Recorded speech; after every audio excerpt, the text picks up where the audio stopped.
Hey guys, welcome back to F-Line Garage. I know it's been a super long time, so much is going on, but this is a car channel, not a personal life channel. So, just want to apologize for not uploading anything recently, but a lot of things have been happening. And right now I got the Corvette next to me. I got Sebring in 2 weeks, and everything's just kind of fallen on the back burner, but right now, what I'm planning on doing is I realize when I get into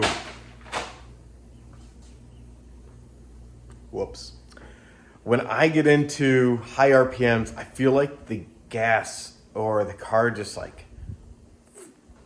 loses everything. It has like no power up top. So I don't know if that is a fuel injector problem or something else.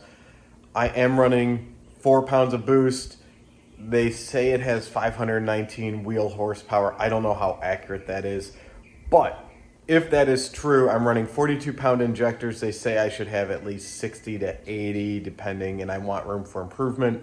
With going with a smaller pulley, I'm running a 4.75 pulley on my Procharger. So, with all that said, and without going into injectors and $600 and $700 injectors plus tunes and pulleys and all that, I first want to see how much fuel pressure I am getting currently. I should be right around 55 PSI. So I went ahead and got this Autometer 0 to 100 PSI. I'm going to be installing it in the car, seeing how that works. Now, what just fell is something else. Hang on. So I want to see what my PSI is at high RPMs and kind of all throughout the whole band. And then what I also have is for future improvements is I got the Hotwire kit. So this is going to be installed between the harness and the fuel pump. So that will increase the gauge of my wires to not lose as much voltage going to it. So hopefully I can keep it high enough voltage to keep the pump pumping high enough to keep my PSI running right around 55 PSI. Now if I'm dropping enough fuel and I'm not getting enough fuel, then I know I can go to larger injectors, and this will be good anyway to have. So I'm trying to start from square one, where am I at baseline, and kind of build off that. So without further ado, let's get started. How hard can it be? All right, what I did here is I just took some line here, fed it through the firewall where the booster goes, the boost for the Procharger. So that comes through here. I just fed it down there. Why make anything harder than it is? What then happens is comes through here, right there. That's where the hood release comes from, right here. Goes back there. So what I'm gonna do is now feed the wires through here up to, so here's my boost gauge. I just have my fuel just sitting there. That's kind of where I'm going to mock it up. Eventually I'm going to have a custom panel here with all my gauges, my fan switches, all that good stuff. But for now, it's just going to sit up here. So this is where I'm going to wire everything from. Here's my loom, my wire loom. This goes on the inside, and because this is so big, it's actually not that big, but the hole that this has to go through is not very big. I'm going to reverse feed it and just pull the rest of this loom through here with just the few wires. I think that's gonna make this a lot easier than trying to drill a hole through for this. So just gonna wire these up to the end of this pull, this line that I have, this fishing line type thing, and we'll go from there. Okay, so original plan did not work. The area where the cables come for the hood latch release was not wide enough to fit the plug through, and I forgot that this is on the other end. This is the sending unit that's going to go on the fuel rail. I'm waiting for one more part, a 4AN to 1/8 female to female fitting, and there's a Schrader valve on the end of this that we're going to have to take out too, so that this goes here. So what I ended up doing was, don't mind the fan noise, is I have this long scoped, here's the camera. It's a scoped camera that has lights at the end. I was able to find a spot through the firewall on the side here. You feel a rubber grommet, and it feeds up right through here, right under the cowl here, and goes right down in there. So that's where this is coming in from right now. I was thinking of drilling a hole through here and going through the fender into the door and in, but this worked out just fine. So I'm gonna clean up all this, probably put in a wire loom, and just wait for that part. But for right now, this is where I'm at.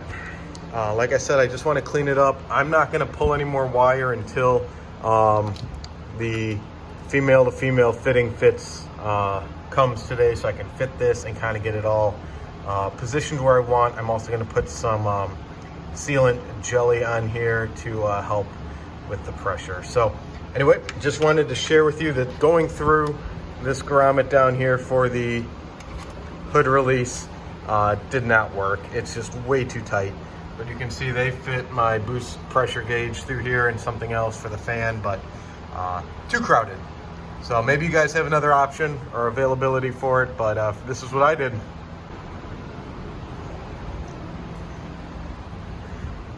In preparation of getting this fitting, I bought this Schrader valve remover. Okay, so we need to remove this Schrader valve from this fuel rail. I have a bunch of old socks, you know, just to pick up the old fluid. So I'm going to turn this until it seats. And just, you know, turn it out. Gas should not come flying out of here, but it will dribble out. So I just want to make sure that I catch it all.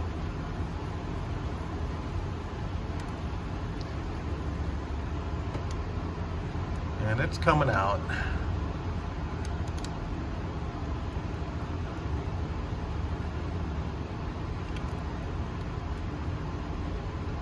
I'll post a link to this too, so you guys can buy it. It was like $9 on Amazon, super cheap. You'll probably use it a couple times in your life. It's worth having, and there it is. All right, so we got the Schrader valve out, and I'm just gonna let any fuel that might be in here come out, and then we're ready for the new fitting. So we sit and wait for the mail. All right, so I got the Vibrant 4AN female to 1/8 NPT. This is all the part numbers right here for you guys. So what this piece, this is what I was talking about earlier, is this is going to thread on here, and this sending unit is going to be threaded on here. So that's how that's going to go, and then these wires are all going to go to that gauge, which I already have hooked up. So this was my last critical piece, and then I bought some wire loom to make this all look real nice and neat, and get it all hooked up. So yeah, I'm just gonna put some it's not really Loctite, but they say it's a sealant gel that I can put on, so I'm going to use that and go from there. Okay, so I got the thread. This is it right here. This is this thread sealant. It's not Loctite, because we don't want to use that, but it's a thread sealant, high temperature. I put it here and here. This is the fitting I just showed you, and then I just ran everything into this wire loom down here. So it's gonna stop somewhere along here and be fed through here. But I'd like to keep this looking real clean, clean up this engine bay a little bit. And I'm gonna be tucking things and zip tying them kind of where I feel like it should belong, without pulling, tugging, or getting too close to anything too excessively hot. So this is where we're at right now. I kind of just need to figure out how much wire I'm gonna be pulling through here to take up this slack here to do all this good stuff. So I just wanted to show you guys the progress that we're at right now of the sending unit. All right, so sitting in the Corvette here, getting ready to see if this gauge works. So let me fire it up. Hang on. Hang on. Oh yeah. All right, let me flip you around here, all right? All right, we're running at actually, looks like 66. All right, let's go take it for a spin. Well guys, the gauge works great. I love it. I don't like the position it's in right now. It was just up there just to figure out what's going on, right? So what I did find through this little trial run, I did not record my run. It's just too hard to shift. There's just not enough spot to do it. So sorry that I didn't take you on the actual ride, but what I am seeing though is in high RPMs, the fuel pressure drops to 30 is it PSI? PSI, yeah, 30 PSI. That is too low. We need to stick around 55, I believe, from what I can tell. So, as you saw earlier, I got the Hotwire kit. That's going to be the next thing to go onto this car. I need to, I think before I said I need to increase the gauge. I need to decrease the gauge so the wire's thicker to keep the voltage from dropping as much when it goes into the fuel pump. So hopefully that'll help keep the voltage up, and then we'll be good to go to